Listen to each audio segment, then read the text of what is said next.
Milwaukee. Now, this is a translation of the comment made by Giannis, who is speaking his native language, which, of course, is Greek.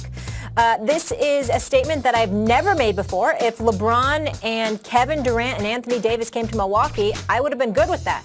I'm not interested if I'm at the top, second, or third name, okay? I'm 25. I want to win because when I retire, that's what people will remember. And if I got LeBron, KD, Davis, if all those come, I wouldn't mind at all. I don't care if I'm the top player on the team. Giannis can become an unrestricted free agent after this season. Stephen A., can you see Giannis staying with the Bucks? Because that quote makes it seem like that's what he intends on doing. I can see him staying with the Bucks if indeed they would have ended up in the finals.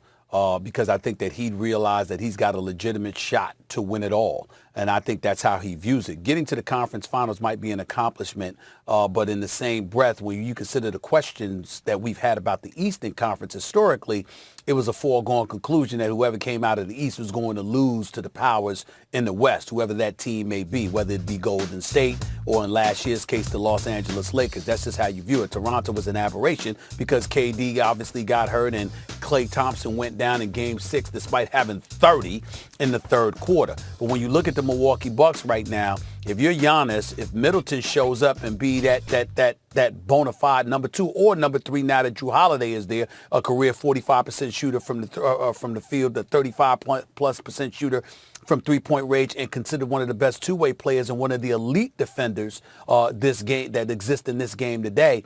When you look at it from that perspective, there's really not much of an excuse for Milwaukee not to come out of the East, especially if James Harden doesn't end up in Brooklyn and join Kyrie and KD. So again, if they got to the finals, then I think Giannis ends up staying in Milwaukee, because when you come from Greece and when you know his background and you consider the profile, Max, that has been done on him and how poor his family was and some of the trials and tribulations that they endured, he's overcome an awful lot. And you know, when you come from a different nation and you come to this country, we might sit here and look at meaning Los Angeles, being significantly different than Milwaukee, et cetera, et cetera. But when you come from where he comes from, Milwaukee's damn near Southern California. So you know what? You don't particularly mind. No. And as a result of that, I think that the way they've treated him, the way they've embraced him, the way he has performed for them, I think under ideal circumstances, he'd love to stay in Milwaukee.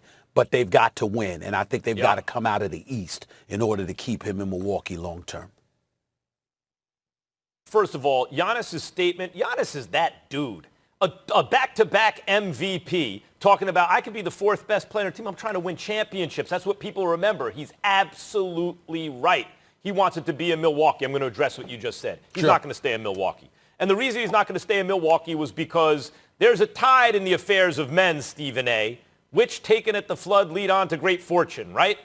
The Milwaukee Bucks ownership, those 3 investor guys who own the Milwaukee Bucks, decided to let Malcolm Brogdon walk out the door instead of paying like an enormous luxury tax bill by giving him a contract maybe he didn't deserve. The problem is this. What you said, let's take what you said about Giannis in Milwaukee and how he's from very desperate circumstances. Milwaukee looks really good to him. He doesn't care about, it's sunnier in L.A. or something. But the rest of the league does. Well, if I'm James Harden, I'm waking up today saying, get me the hell out of here. Get me out. I need to go either to Philly. I need to go to Brooklyn. I need to get out of here because this is not what I signed up for. And I don't know if this makes me happy to be here in Houston long term. If I wake up and I'm Bradley Beal on the East Coast in D.C., I'm saying, I think we have a chance to be top 5 in the East right now. Getting Brody to come here to D.C., getting Davis Bertans to sign a 5-year, $80 million deal. This puts us almost in the upper echelon of the Eastern Conference. So, look, I now look at Houston and I say, John Wall, I hope he comes back and has an incredible year. Hasn't played since 2018, okay? He's injury-prone coming off that injury. You have DeMarcus Cousins, injury-prone coming off an injury. Now, that's an interesting team. If I'm Houston, if I'm Raphael Stone, how much longer can you hold on to James Harden without him publicly becoming a disgruntled employee?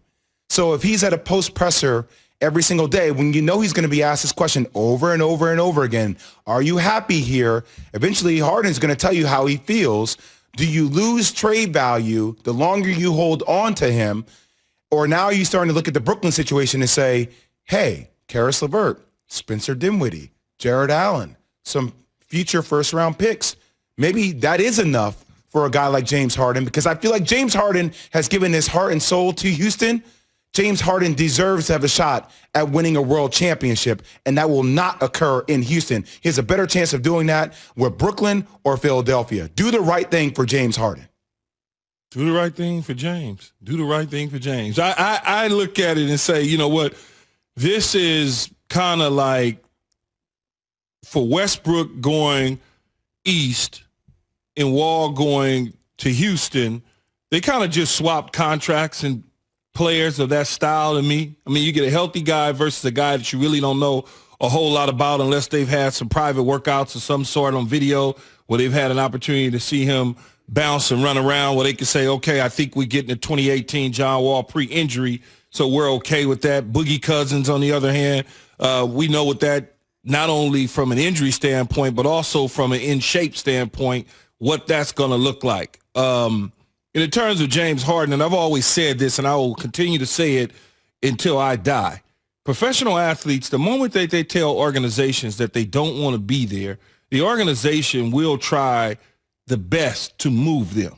It just because you don't want to have a hostile situation inside of a locker room, especially with a young new head coach coming in to try to manage the situation. I don't care what he's done in his previous stops with certain athletes and personalities, but to have a new head coach come in and you have a disgruntled player, I don't want to call it disgruntled, a player that's just not really feeling what's going on because he's watching potentially what the Brooklyn Nets could be doing in James Harden or potentially what Philadelphia could be doing. And he's sitting back there saying, I could be a part of that, but you're holding me hostage when I don't want to be here.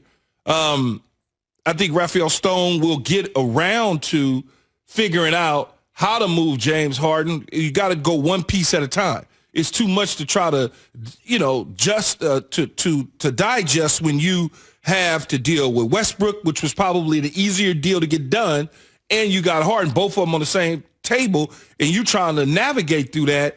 That's a lot. So you want to get one off the table. Now we could turn our attentions to James Harden and potentially a Philadelphia deal or potentially a Brooklyn Nets deal. You revisit that now and see where it goes.